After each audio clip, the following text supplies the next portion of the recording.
it's another side that like wants to take more, and wants to go that one more round. Because like going that one more round when you don't think you can, that's what makes all the difference in your life. You know what I mean?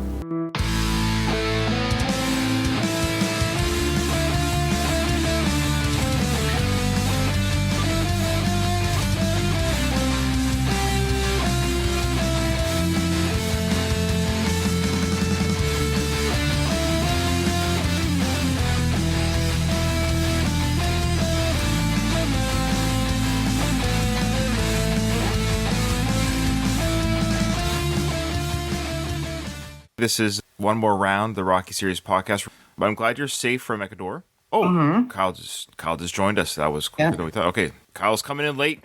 Sorry, guys. No. We just started thinking, well, why don't we just read the emails and stuff while we're waiting for you? But you're here. How are you? So I'm doing well. How are you guys? Good.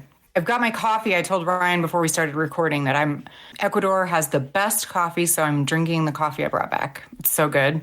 Nice. Yeah. More importantly, we're happy to have your mic, your proper mic. No, I was using Kim's ThinkPad, that her work issues, so it was like the worst laptop too. Sorry. Hey, the show must go on. We did it. We pulled through, and we lost 10 listeners, but other than that, it was fine. Anyways, yeah, I'm really excited to do today's episode. We got some big scenes coming up, so let's just kind of rock and roll and get into it. But, I mean, before we get into the scenes, let's get into the email that you have. You have one email there, Katie. We do. Hey, Ryan, Katie, and Kyle. I'm an old-time Rocky Series podcast listener, and I'm loving the fresh take on the films with One More Round. I'm currently listening to episode 3 right now and wanted to chime in on some other Rocky filming locations in the Los Angeles area that I've noticed in other movies. The interior of Main Street Gym shows up in the 1972 Fred Williamson blaxploitation classic Hammer. Gym scenes where some of the boxers are training and sparring are no doubt the interior of Mighty Mix. Second example, Rocky's mansion from Rocky IV shows up in the 1979 Linda Blair roller skating movie Roller Boogie. You can see the exterior and interior of the house a few times, including the dining room, same chairs even. A couple more Rocky locations also show up in the 1985 films Breakin' and Breakin' 2 Electric Boogaloo, the mansion that Kelly Special K lives in which Ozone and Turbo come over for dinner in the first movie, again shows the interiors of Rocky's mansion from Rocky IV, right inside the front door, staircase, dining room. The mansion also shows up in Breakin' 2 as well. Now, speaking of Breakin' 2, if you're not familiar with the plot, it revolves around a community youth center, and I'm 99% sure that one of the interiors of the youth center is the location where Rocky first fought Spider Rico. It looks a little different than when appeared in Rocky, several coats of paint and better lighting, etc. But the architecture and placement of a boxing ring is pretty unmistakable. Anyway, I'm enjoying the new podcast and look forward to what else you've got in store along the way. Cheers, Bob O'Rourke. What a cool email. I have actually never seen any of those movies, but that's cool. I like it. I've seen both Breakin' movies. Are you kidding me? Come on. Are they wrestling movies? Boxing? What? I don't... How dare you? They're breakdancing movies. You know the movie, Step It Up or Step Up or whatever, the cheerleading dance movies that came out in the 90s. Bring It On? Bring It On, yeah. It's like that? But it's breakdancing. 385 or 82, 84. It's like, anyways, I saw Breakin' 2 Electric Boogaloo in the theaters. There was a big breakdancing culture once upon a time, huh? Yeah. That's cool. So thank you so much, Mr. O'Rourke. He also sent links to the YouTube examples. Of course, we can't show that on an audio podcast, but what I might do if I'm bored and have free time, which is very rare that I'm either or bored or have free time, I might piece together. It'd be kind of fun to do to show, because the video was pretty cool. It's very obvious of the sets that he was talking about. He's actually very right. But I could piece together, like, here's a shot of the Rocky film, here's the Electric Boogaloo film, show the juxtaposition between the two. It goes without saying that many houses or locations, of course, are used in different films. Like, I believe people have houses that are legitimately, like, rented out or almost bought out by movie studios. Like, people own the home. It's like a movie will rent it out to do a filming of it or whatever, because this does happen in Hollywood, is what I'm saying. The real homes, like location scouting. These homes are used for more than one film. That's a good catch, so thank you. Okay, so if you want to send us an email, Katie, what is our email? It is One More Round, RockyPodcast@gmail.com. All right. And also, if you want to join our Discord, please join our Discord and watch us live as we record. You don't have to wait for the edit. You get to watch all the stupid stuff that gets edited out. Right now we have Louise and Donald, our faithful Discord listeners, checking us out. Hola. Hola. And these shows also come on YouTube audio. Some people actually listen to the show on YouTube, which is weird. And one weird guy goes by the YouTube name of Eccentric Views. That's the name of his channel. So when he comments, or when he or she comments on our YouTube page, that's the name, Eccentric Views. So shout out to them. He actually has Rocky stuff on his channel, which I'm going to share at some point on Twitter. It's actually really cool. But he actually had a comment about our NFT episode. He said, regarding the NFTs, he says, Forgot about that. Yeah, he already forgot about that. He goes, yeah, I think Sly doesn't quite understand how silly it makes him look. He probably thinks they're this cool new thing he needs to get involved with. He goes on to say that I don't think it would be about money for him. It's just about looking cool and staying relevant. That's a good point. It's hard to say. Sly was complaining earlier about like the rights to the movie or something like that, where he was missing out on like a ton of money. I'm like, well, you have a ton of money already, like probably more money than any reasonable person can spend. I do investments for people, for some really rich people. Just because you have a lot of money doesn't mean you don't want more money. Sure. There's a certain something about making money. I'm saying that's a possibility. I don't actually know. Sly could just be doing it to seem relevant. Or I think our hypothesis in the last episode was that his manager or whoever, advisor or whatever, convinced him that, hey, this is something you could do. This is the new thing. This is a good idea. And he kind of just went for it. Yeah, it's the guy that runs that Sly shop. It's like this close to being the spokesperson of XYZ company, like hair loss for men, celebrities. It's so clear when they're totally just whoring themselves out for a product. All right. Well, that is it for emails and comments on our YouTube page. Also, I did want to say I showed my sister-in-law. She came to visit for a week. That's my wife's sister. She came to visit us for the week. I was just kind of bored. I'm like, have you seen Rocky? She's 36, and she's like, funny enough, she says, yes, her dad, so my father-in-law and her, just watched the first Rocky a couple weeks ago for the first time, both of them. What? And they actually said, we did an honor of you, and we just forgot to tell you. I'm like, I can't believe you didn't tell me. Aww. I said, well, did you like it? And she goes, yeah, we loved it. You know, the typical response that a 36-year-old woman today would have who's never seen Rocky would say, you know, funny enough, it's more of a love story than I thought it would be, and all the things that we know about the film. So she loved the love story, the relationship of Adrian and Rocky. So I said, do you want to watch Rocky 2? She goes, yeah, I'd love to. I wish I could have filmed, her reactions to the final fight and all that stuff. She loved it, and she wants to watch all the Rocky films now. So we got a new Rocky fan, my sister-in-law. So I guess I'll keep my wife as a family because they like the Rocky films. But I wanted to say something really quick here. Watching Rocky 2 again for the umpteenth time, and I thought, do I save this for our Rocky 2 Season 2 discussion? And maybe I'll bring it up again because we might have listeners that don't listen to this episode, listen to those. It's just the way it goes with podcast listeners. So I'll say it. I had the captions on. It was the Blu-ray edition. The part where Apollo was punching his sparring partners, when he says, oh, just get me another one, when he's just laying out. And you hear, though, the audio, Apollo, Apollo, Apollo. You hear the crowd chanting his name. It's in the audio. Now, we're led to believe, this is how I felt, we're led to believe that it's in Apollo's head. Oh, I didn't think that. What did you think? I thought they just had a recording of it to psych him up. Okay, I guess I'm alone. Send us an email. Let me know if I'm crazy or not. Because the reason why I'm bringing this up, Kyle's actually in the camp of the caption writer. The caption said tape cassette audio of the chant, or like a recording chant or whatever it was. So it labeled that, yes, Kyle, you're right. It said that, yeah, Apollo is hearing the crowd chant his name as he's sparring, which I think is almost more insane. I think that's... Yeah, it is. I get it. I get he's psyching himself up, but the idea that so in the gym, he's laying out sparring partners, and there's an audio of a repetitive chant of his name to psych him up. I thought it was in his head psyching him up, but I guess he legitimately had Tony, hey, Tony, put on the boombox and hit play on the crowd chanting my name on repeat. I'll have to give it another listen or when we get to that. I thought it was in Apollo's head. Part. I thought it was to psych himself up, but it was. Kyle, you're right. That's what the Blu-ray people thought too, is that this was a physical thing happening in the gym. Well, Ryan, they're not always right. You could be correct. I could be, but I thought that was insane. But Kyle's like right away said that, so that's interesting. I wonder what the camp of Rocky fandom is. Is it a real recording?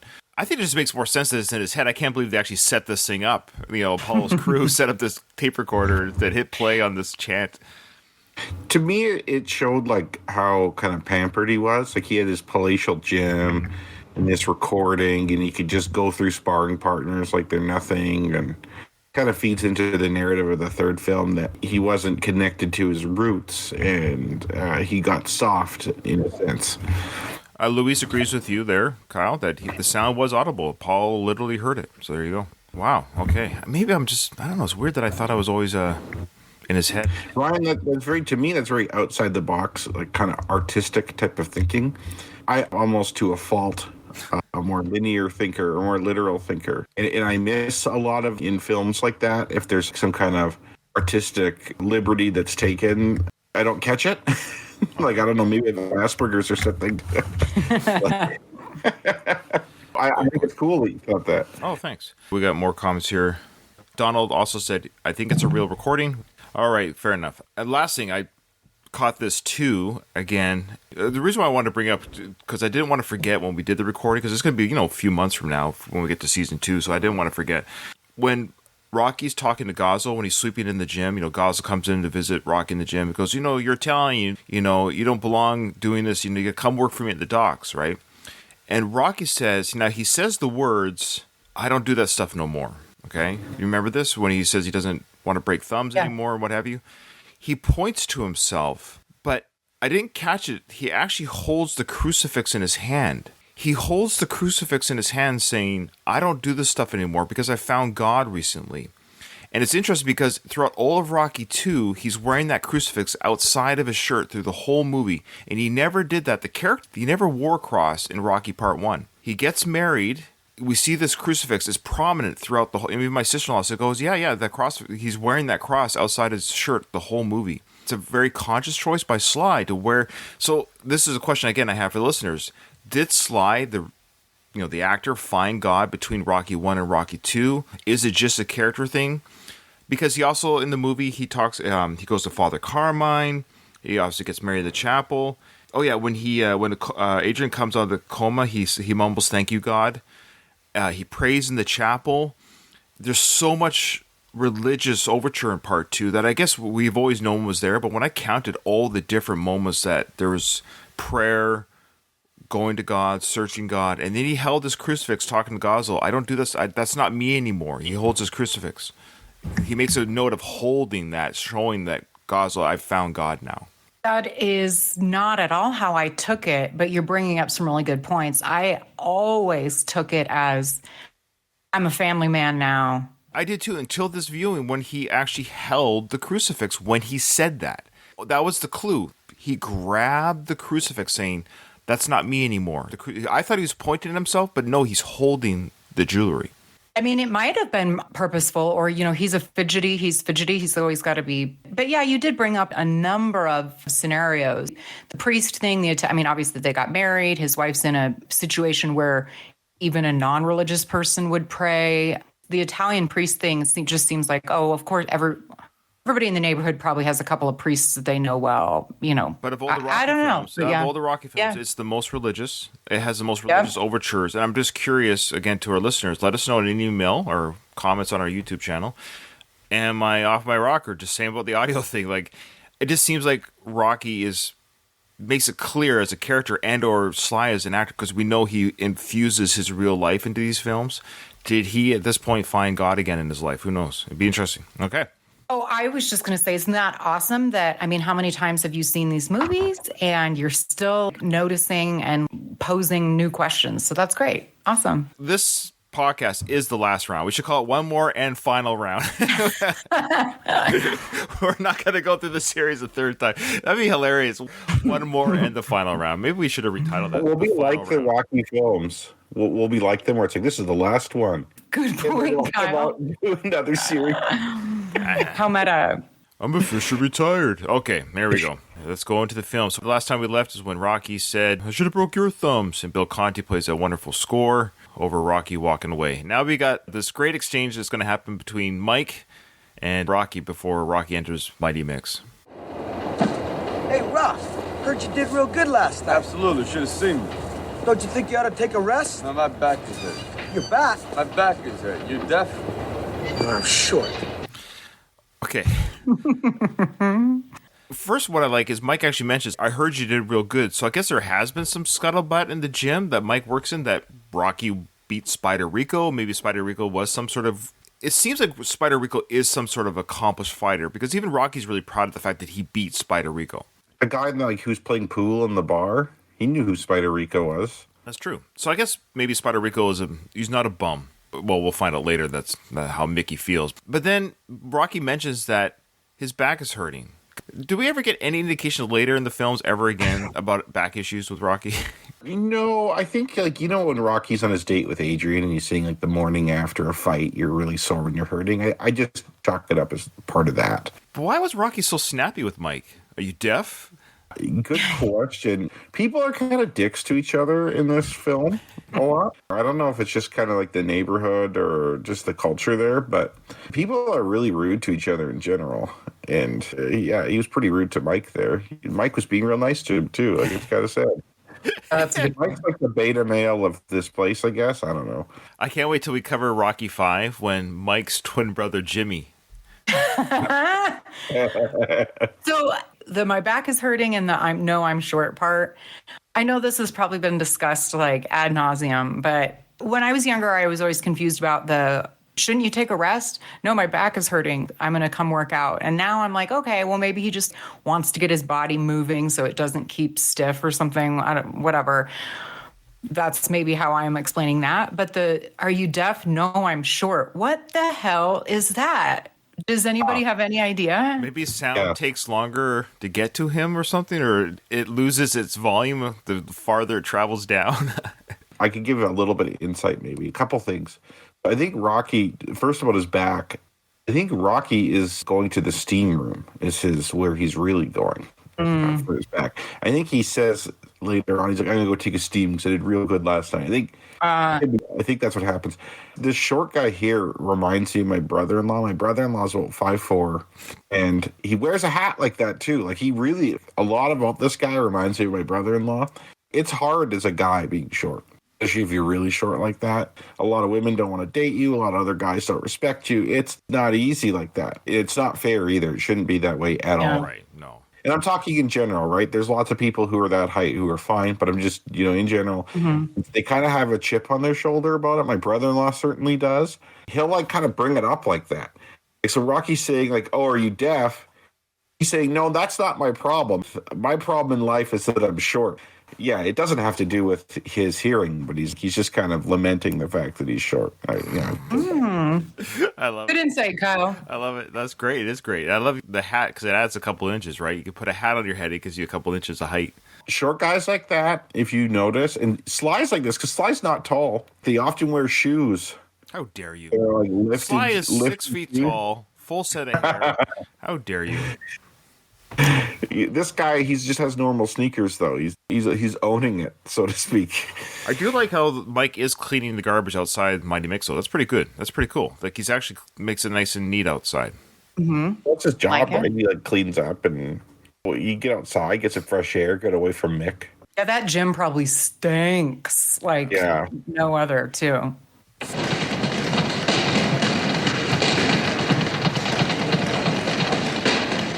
I just love how busy the gym is. Like this is a packed house. This is a very popular, busy gym. Like Mickey's doing pretty good. If everyone's paying their monthly fees here, Mickey's doing all right.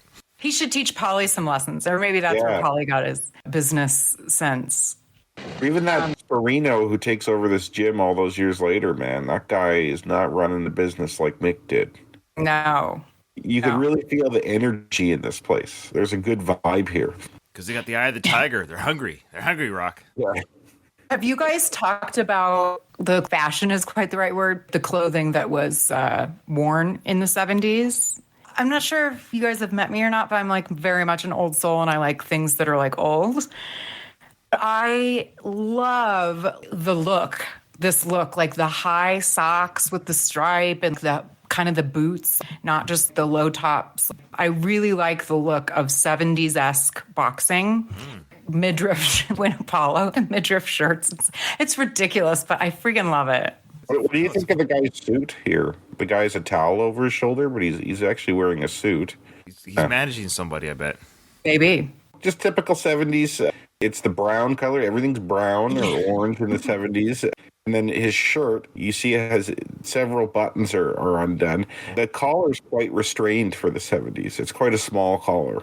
I think you get a couple of years on in the 70s, you get the really large collars that go out. I have pictures of me wearing large collared shirts when I was a little one. Yeah, we'll have to comment on Gazzo's suit. His look. Also love. Big fan of Gazzo over here. Yeah, he's the best.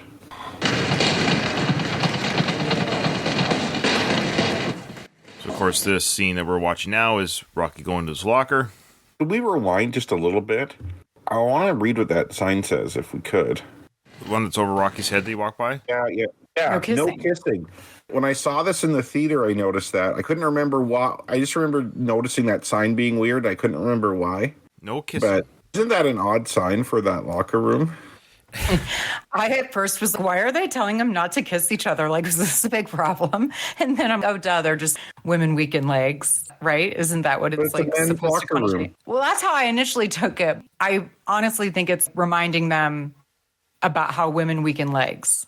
Again, that's an interesting perspective. So not saying no kissing in the locker room, but in general, when you leave, your guys are fighters. No kissing. Okay. Yeah. Okay. All right. I like that. Because it would not make sense. Like, homosexuality, and it wouldn't be like such a prevalent thing that's talked about that they have to put a sign up in the locker room here. I mean, you know what I mean? Maybe Like, it's ironic or something. Well, you're right. So I think you're both right in the sense of, or both theories are sound. Either it's an ironic statement because back in the 70s, I would argue, no offense to the 70s, 70s, don't at me. They probably weren't very gay friendly publicly. Right. That wasn't a thing back then. We know it wasn't, right? Being openly gay was not embraced. So it's either ironic, like Kyle's saying, men aren't going to be kissing and making out in the locker room. Even if it did happen, it's not embraced. And then, Katie, you're also, I think it's a good sound theory that it's real reminder to the fighters that, hey, when you leave the locker room, when you go outside in the world, hey, keep it in your pants, so to speak, because you guys are fighters. Stay hungry, stay strong. So either way, I think both work. But I don't think it's a real sign to tell people not to make out in the locker room. Because then they say, like, no glory holing in the stalls. Yeah, no blowjobs in the steam room. Anywhere else. All right. Yeah, and Louise in our chat brought up a good point that he kind of sides with Kyle in that it was more acceptable back then to even make fun of gay people. So that was the joke. So that's the irony. Like, hey, no kissing in the male locker room. So the idea that it is a joke is probably what it is. Men making fun of gay guys is certainly. It's like women weak in legs, but it doesn't mean I can't dudes, right? Yeah. Well, that's gonna be edited.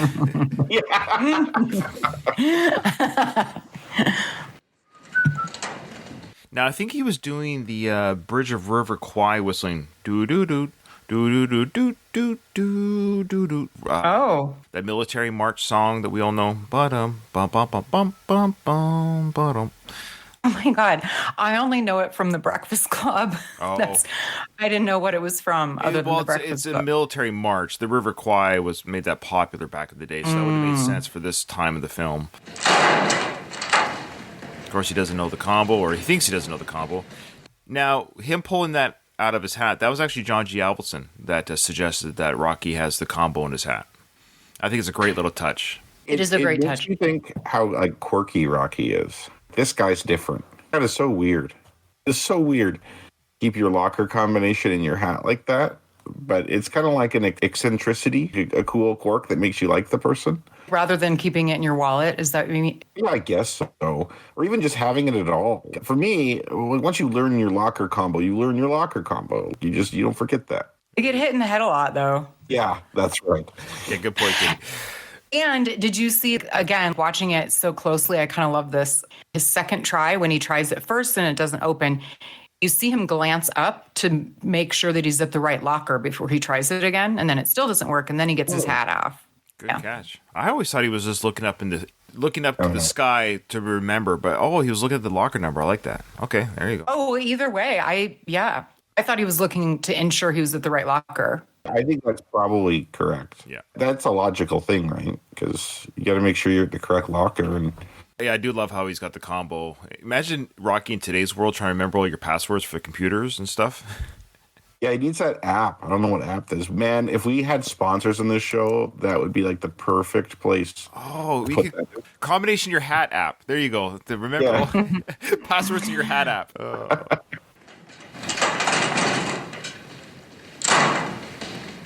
Here. How old was that fire extinguisher? Like, is that thing from the 30s? I would say Like, 50s. Yeah. Yeah, it's like this copper or bronze fire extinguisher that I think it's the one that like shoots water or something. It's not even It's that. water. Like, Yeah, that's a water. Oh, really? Yeah, that's water. yeah. And there's two of them. Which I think is pretty crazy to have two. I mean, how many small fires are they expecting in this Yeah. locker room? But You know, that's everyone smoked back then. Yeah. You can get fire extinguishers everywhere. Like that's just that's insane. Smoking is one of those things. Like I know lots of people still do it, but it's like the more you look back on it, the more bizarre it is.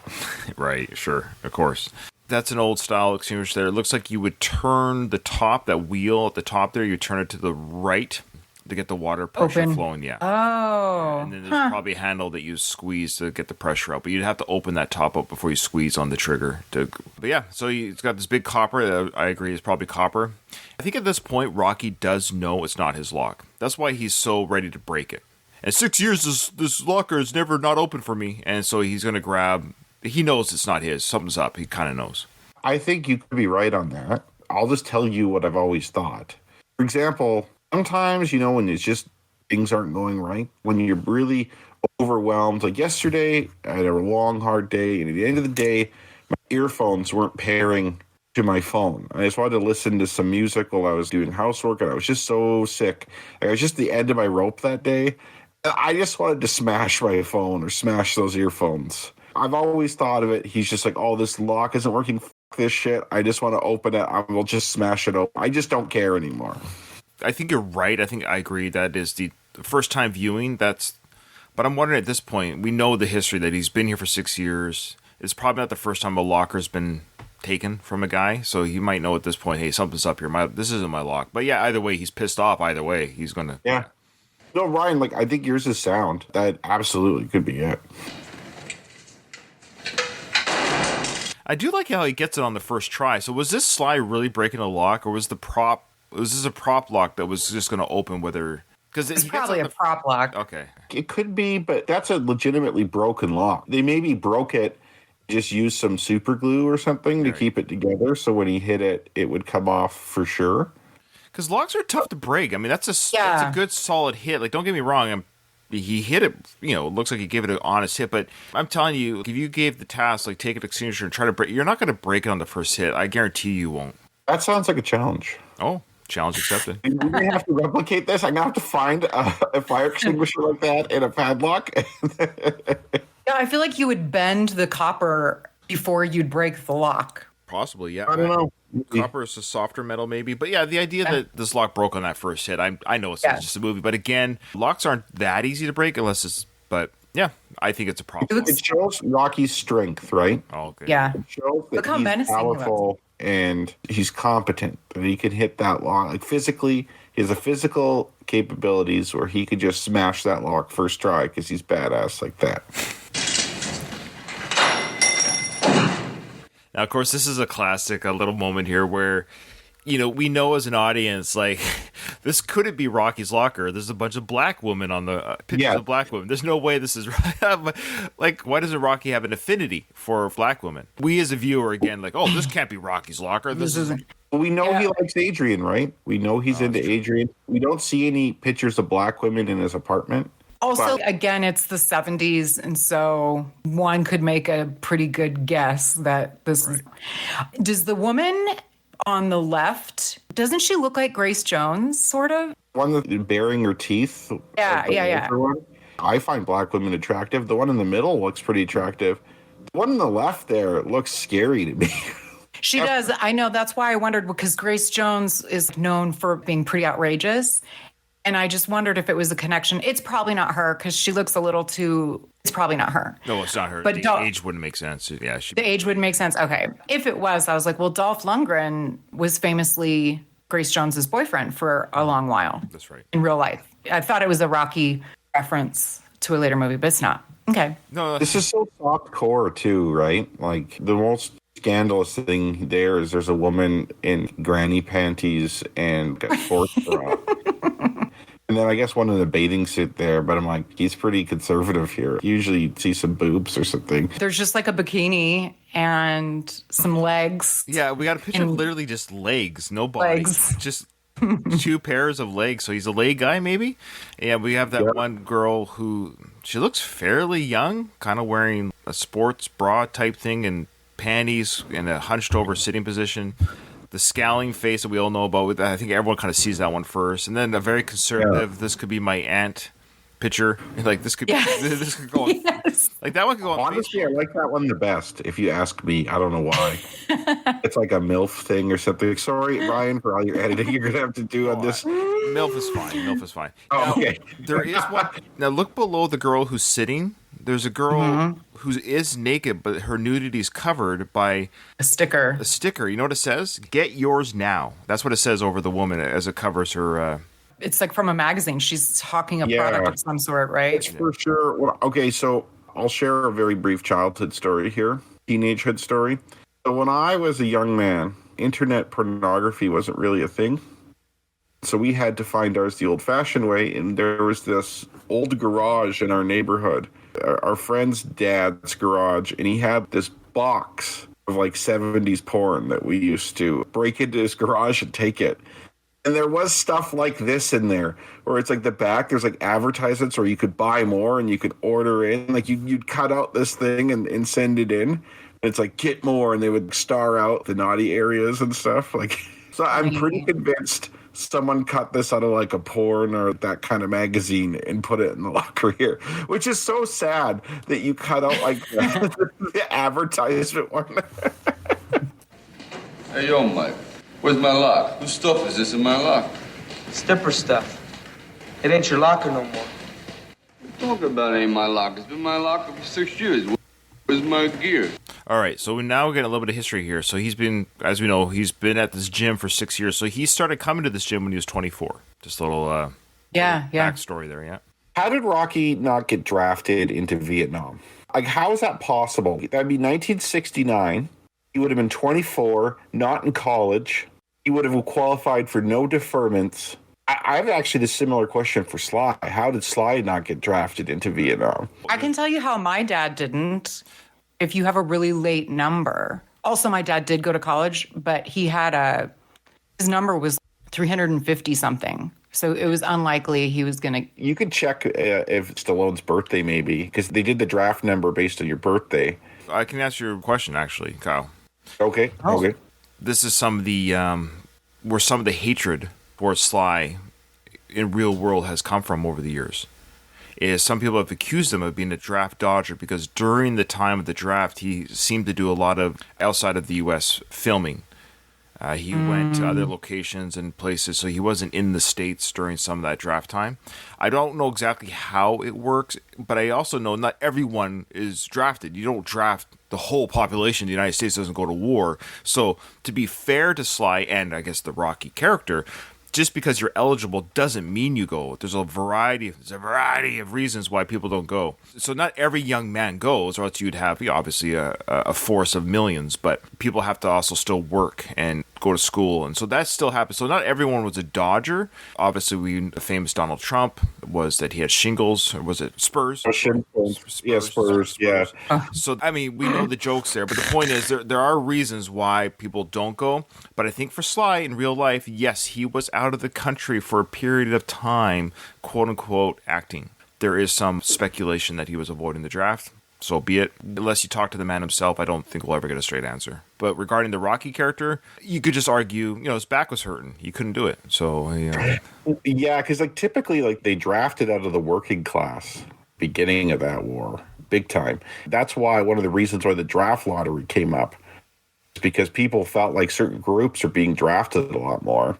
A lot of black guys from Philly were getting drafted. That's pretty well known. But yeah, I guess with like Rocky, perhaps his number just hadn't come up. And here's a good question that Louise posted in our Discord, which is why we love having our Discord, because people are smarter than us. The question is, does having a criminal record affect the draft? I don't think it can be a violent felony or anything like that, because a lot of the people, to Kyle's point, before the lottery, sadly, it's the same population that unfortunately has to resort to crimes, petty crimes. A lot of people would have had a record that did get drafted. I guess is where I'm going with that. Point. Yeah. Good point. I think actually, ironically, it affects it today. You can't join the military today, I'm pretty certain, with a criminal record. I know they do criminal checks in the Canadian military, so. I think even the U.S. military, if you were to enlist voluntarily prior to the war, they would prefer that you didn't have a criminal record. They kind of have their pick. Whereas in Vietnam, when they, no one was enlisting anymore and they were drafting, they were getting more desperate by the end just to get warm bodies in. But I know, like, for some people, there were cases where you had the choice between it was more World War II era, between going to war or going to jail. Yeah, that's right. That's true. Oh, interesting. Yeah. My theory is maybe Rocky was in jail. Well, the war lasted for quite some time, like multiple years. So I don't think he was in jail for the whole time, but yeah. Good questions. But I think Sly, the actor, that's the speculation. That's why he has some people that don't like him, actually. Conscious ejector at the time. He just wasn't public about it. So that's fair. That's his right. He did what he did. He didn't break any laws. He just wasn't around. So Mickey told me to bag it, hang it. You put my stuff on Skid Row. I've been in that locker for 6 years, and you put my stuff in a bag on Skid Row? Mickey tells me what to do, I gotta do it, right, Rock? Where is it? He's outside working with Dipper. I love how Mike is actually a little bit afraid there. He's like, I just do what I'm told to do. Mickey's my boss. Rocky's a tough guy, right? And you got this. He's a little bit nervous here. Do you get the sense he's nervous here at this moment? Yeah, I think he sees it's bullshit. That's a pretty big disrespect to someone. I'm sure the lockers are somewhat based on seniority. Sure, yeah. I've been there 6 years, which is probably longer than a lot of people have been there. And all of a sudden, you're going to make me bottom of the totem pole around here. You're all of a sudden the low guy in the community now, for apparently no reason other than some other guy who you don't know now needs this locker. I'm sure there's someone who just got a locker a year ago. You think if Dipper needed a locker so bad, they'd take it from one of those guys. But no, they're going to take it from Rocky, who's been there for 6 years. To me, that's a very clear message. Yeah. Hey, Rocky, you're not welcome here anymore. We don't want you here anymore. Dipper's a contender. I noticed this when I watched the movie in the theater. Like, it's one of the advantages of the big screen. There is a pin on Mike's hat here. It's blurry. I can't see what it says now, but it's something about his height. Something with Shorty or I'm Shorty or something like that. Come up clear just a second here. Yeah, there is a scene I want to pause on where we see Mike's flair. He's got a lot of flair, which shows that he hangs stuff on Skid Row. He sweeps the garbage outside, but he also is the tape and cut guy. Can I comment on a bit of Rocky's looks here too? Please. So I was noticing, I loved how he delivers those lines. Where's my gear? In such a deliberate, slow, seemingly calm way. Well, obviously, I'm very physically attracted to Rocky. One of the things I noticed, maybe potentially why, have you noticed how prominent his Adam's apple is? And it's used a lot. We see it move a lot when he talks, and it's like almost a part of his facial features. Don't you guys think it's super prominent? And another, Patrick Swayze also had a very similar demeanor when he acted, and the way that his Adam's apple was very prominent and moved. And that's a good catch, yeah. Both very attractive, bad boy, manly bad men. Boy. Yeah. He's a little bit of a bad boy, Katie. I know. Yeah. He's tough. And look how much taller. Sly must be on stilts here because we know Sly's maybe 5'8". Mike looks like he's 4'9" here. I'm actually very curious how tall he is because depending on the source, he is anywhere from 5'8" to 5'11". If the source is Sly, he's 5'11". If the source is... So somewhere between 5'9.5" maybe, which is actually average height. Yeah, I think he's probably 5'9". Yeah, I agree. That's my estimate for him. Mike's supposed to say he's in a bad mood. Mickey's in a bad mood. Of course, Rocky says, so am I. But Kyle, can you read it says here, I'm Santa's... I can't quite make out the bottom word. Let's just play it for a little bit here. He's in a bad mood. So am I. Yeah, it does. Santa's agent maybe or something. It's hard to see. Yeah. But it's Santa's something. But look at the flair on his stuff here. What he's got here. Oh yeah, tape, clothespin. I just noticed too. It's a suit jacket, which is weird. But he's got Q-tips here pinned with a clothespin to his pocket. So he's got Q-tips. He's a cut man, yeah. So he does everything, this guy. He's Mickey's assistant. He helps out around the gym. He's running the gym. And as far as we could tell, he's the only guy there other than Mickey. And Mickey isn't doing any of the grunt work. And we know Mike's brother, Jimmy, is also a trainer because he trains Rocky's son in Part 5.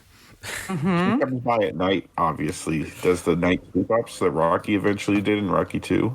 We have to assume that Jimmy is in the gym right now at Mighty Mix, but he's just not shown until Rocky 5. He's hiding in a bag at Skid Row right now. Pop out any moment.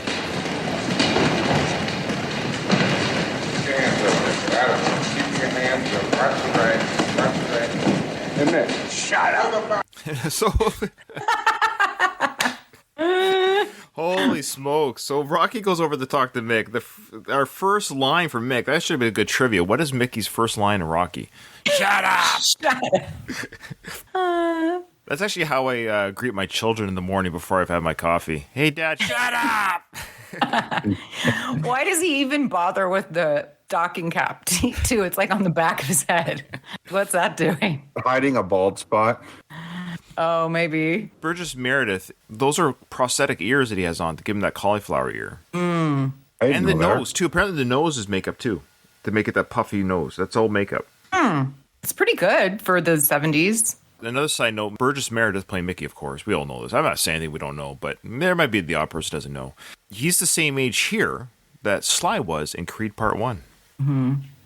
Craziness, Which eh? is how old? 69. Which is funny. I think we once debated about his age here, but I think he's like 7. He says in this movie he's like 76 years old. 76 years old, and yeah. And then his grave headstone, marker in Rocky 3 says otherwise. He's actually character is older than he really is. Right, so that's fine. So the character is 76, but yeah, Burgess Meredith himself is 69. Okay. And just look at how much attention Dipper's getting here. Dipper has his trainer. You could hear him. He's like, that's right, to the bye. And then Mick's there. So Dipper has 2 guys working on him, where a lot of the other guys in the gym either have one person, if they're lucky, or probably nobody. And he's in the ring, too, with a sparring person. There seemingly are only... How many rings are there? 2 or 3? 2 or 3, yeah. Yeah. So Rocky just wants to get Mickey's attention. Shut up. What's the response? Mickey goes back to watching Dipper. To the body. That'll work. Time! The hell, what do you want? How you feeling today? What? I said, how you feeling? What are you, a doctor or Well, something? you got problems today? Never mind my problem. What's your problem? My problem is I've been talking to your man Mike. I want to know how come I've been put out of my lock. Because Dipper needed it. Dipper's a contender. He's a climber. Do you know what you are? What? A tomato. To me. Yeah, let's face it. I run a business here, not a goddamn soup kitchen. Ooh. These insults I find hilarious. You're a tomato. Also, is his voice, was it... Because that's not how Burgess Meredith speaks, is To a it? Or is degree, it? It's the same kind of change you could say. Is Sly... See, here's the thing. With Sly, when he did Rocky, this was his first movie where he was made a world star, right? So people thought Sly sounded punchy until they heard him in real life. But we know that Sly puts on the Rocky persona. He makes himself a little bit punchy sounding. You hear him in interviews, very articulate, does not sound like Rocky. And so the misconception is the same here for Burgess Meredith. He also doesn't sound quite this gravelly. He does enhance it. He does kind of have that voice to begin with, but he just enhances it a little bit. He's driving it more for the film than he does in real life. But he actually does kind of have this voice. My first time I saw Burgess Meredith was in the Batman TV series. He plays the Penguin. And he actually does, as the Penguin, sound a lot like Mickey. Yeah. He makes that sound like wah, wah, wah, Yeah, he does. as the Penguin. When I saw him as Mickey, it's like, wow, that makes sense. If you guys listening want to hear a younger version of him, he was in the U.S. Army, and there's a video, I've shared it with Ryan and Katie in the past, where he is training, I guess, soldiers of how to act and behave while they're in England during the war. That's right, yeah. Yeah. It was And also he sounds quite different than here. He doesn't have that gruff voice, but a lot of the mannerisms and stuff are there. But he's in uniform, and he had an officer's rank, I believe, back then. And of course, he was in that classic Twilight Zone episode. It's one of my favorite episodes of all time. All he wanted to do was read. He got into this whatever meta universe where he had books everywhere, piled sky high. He could spend the rest of his days just reading, but he broke his glasses. That was the yeah. He wasn't able to read. He's surrounded by books he couldn't read. Classic. Oh, that's unfortunate. Oh, sorry, spoiler alert. So 2 things might be happening. Mm-hmm. People seem older when they're not that old back in the day, like in the 70s. A 76-year-old maybe seems like a 90-year-old, but they really make him seem like an old man the way he talks. What? That's like very old man-y. Yeah, well, I feel like someone like him too. I find people were rougher back then. This guy came of age during the Depression, was a fighter for decades. He probably lived rough. And he probably was a smoker and a drinker. And guys like that back then, Yeah. they did not live a lifestyle that was conducive to old age. When Burgess Meredith's... Oh, sorry. All good points, guys. Sorry. I do that sometimes. I'm always listening to you guys, but I don't always comment on the comments in the comments. Okay, I'm sorry. Anyway, so Burgess Meredith here, I believe, I'm 99% sure that he ad-libbed the tomato and the line, I'm not running a soup kitchen. That was ad-libbed. It's brilliant. Like, he roasted him here. Yeah. Because of course, like, calling him a tomato is kind of, to me, like calling him soft, squishy, or just like not. But then it's like, I run a business, not a goddamn soup kitchen. In other words, I make decisions that are in my interest, not a charity to you. But also, soup kitchen and tomato is like a food, like a double entendre or something there. So that was quite a clever burn. I like that. Yeah, it's my understanding that's, let me know if I'm wrong, dear listeners, but I'm 90% sure that was ad-lib. And so now Mickey asked the question, did you fight last night? And Rocky, I just love this exchange. So Mickey's showing us somewhat a bit of interest, like, did you fight last night? And Rocky's like, yeah. Did you win? Last night? Yeah. Did you win? Yeah, 1K on a second. Yeah, who'd you fight? Spider Rico. He's a bum. Oh, bump Take count. everybody. Oh, okay, yes. Two bums there. I want to point something out here. So he asked him who he fought. Did Rocky seem embarrassed to say Spider Rico? Worried that Mickey would judge him? I got that vibe. Well, you had mentioned the guy in the pool hall, or Andy said, oh, is he still around? So you were maybe inferring that he was a little bit of a has-been or on his way out. So that might be coming up here again. I just got corrected in Discord. Thank you, Donald. This is why we have Discord, to make me the host embarrassed. I knew there was a line coming out that was ad-libbed. It's the retirement line. That's right. That is right. Yeah. Okay. Yeah. That makes more sense because he says tomato and then they work off that tomato. I wouldn't say that's good ad-libbing on both actors' part, but no, you ever think about retiring? That was ad-libbed. Okay. Yeah, now that you say that, I remember now. That's definitely right. If anybody asks me, they didn't finish the episode. Sorry. Play it through. Yeah. I just wanted to mention, I have no important insights here other than I have always loved that delivery of Mickey's when he laughs and says he's a bum. The way he laughs and says he's a bum, I don't know why, I find it hilarious. It is great. Burgess Meredith rightfully so got nominated for Best Supporting Actor for this film. He is amazing in this film. And now I love it when he spits. It's kind of gross. He's spitting in real life, like he's spitting on the floor. Who cleaned this up after? Is there a little thing he spits into, I wonder?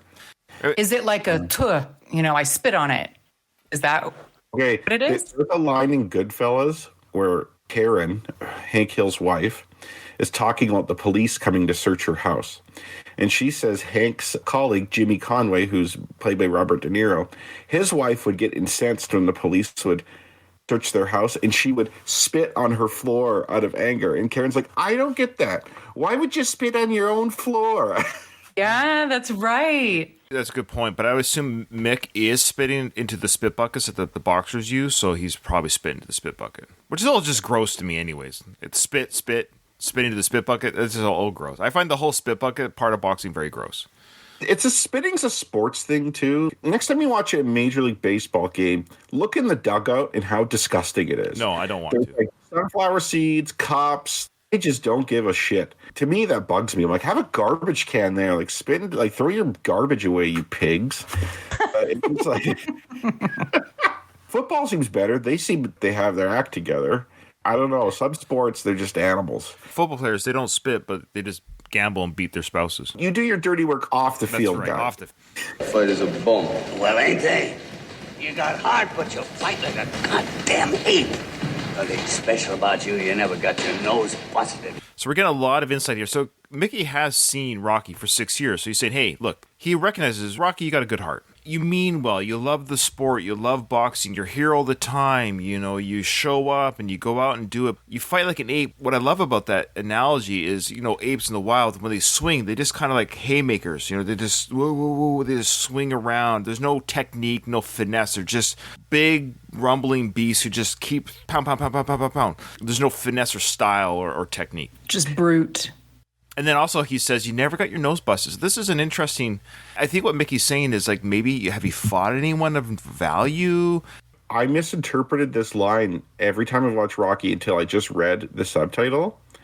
It said, the only thing special about you is that you've never got your nose busted. And I always heard it differently. I always heard it as, there's nothing special about you. You never got your nose busted. Like, if you're a real boxer, you'd have your nose busted. That's always how I took it. Later in the film, when Rocky finally gets his nose broken, Mickey says, that's an improvement.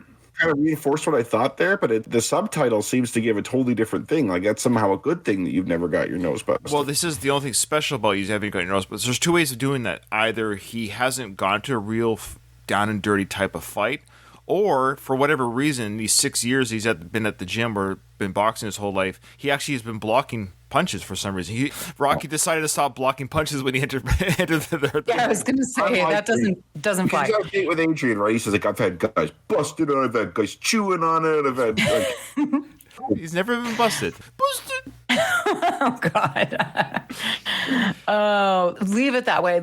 I don't recall taking this to heart or really hearing it before, but leave it that way, nice and pretty. And what's left of your mind. Is foreshadowing much? We know what Mickey really feels, so they have the confrontation later. Mickey does recognize Rocky's talent. And Mickey laments that it was wasted. You know, looking back, perhaps Mickey's kicking him out here because it's hard for him to see Rocky. It bothers him. I think so. I think it bothers him. He has great talent and it's being wasted. And it's just sometimes out of sight, out of mind. Rocky, go fight somewhere else. You're not going to go anywhere as a fighter. Why pick yourself up, both physically and mentally, for no reason? Deep down, he almost maybe kind of cares about him, although it obviously doesn't come across that way, the way he's so disrespectful. But like I said, people are kind of just rude to each other in this movie in general. Like, it's a very kind of tougher working class, lowbrow type of societies. And Leave it that way, nice and pretty, and what's left of your mind. Hey, you know, Mick, I think I'm gonna go take a steam. You know why? Because I did real good last night, and you should have seen me. Big deal. You should have seen me, too. Hey, kid. You ever think about retiring? No. You think about it. Yeah. All right, time. All right. So there's that classic line, you ever think about retiring? That was the ad-lib, yeah. And I like how Sly worked with it. At that point, it wasn't scheduled to, hey, kid, and Sly turns to look, yeah. You ever think about retiring? No. Well, think about it. It's interesting because already here in Rocky, the first Rocky film, we have indication of future brain damage when it goes, leave what's left of your mind. And then we have the retiring theme that's already been introduced, albeit ad-libbed, but we have the idea of Rocky retiring. It has been mentioned in every single film. What film was it never mentioned in? 6. But he came out of retirement. You're right, but the idea of retirement has always been a subject. It's always been a subject. Yeah, every film. Well, he's 30 years old. That's a little old to start really moving up boxing. There are championship fighters who are older than that, but they were well established usually before the age of 30. There are late bloomers, like Lennox Lewis was a late bloomer, but even he still did well when he was younger than 30. Yeah, usually it's like if you don't got it by 30, it's time to find something else to do. I do like you mentioned your Kyle. He mentioned that Rocky says to Mick, "I'm going to go take a steam," and he says it like, "Because I did good last night." Is a steam a bit of a luxurious type activity or something, or? It's relaxing. Yeah, going in the steam room. His back hurts. He wants to let his muscles relax, and we'll stop here. Great sequence, boy. Things are rolling now. Things are rolling. Mickey's been introduced. Rocky stuff's on Skid Row. We're about to, I think the next scenes will be, Paulie will be introduced. So we're getting all the characters, all the main players are being introduced here. Fantastic interplay between Sly and Burgess Meredith. Sly is a draft dodger. We've established that. Mike is short. He's got a twin brother named Jimmy. So things are moving along. Indeed. Well, that's it. That's the end of the episode. I didn't hear no bell.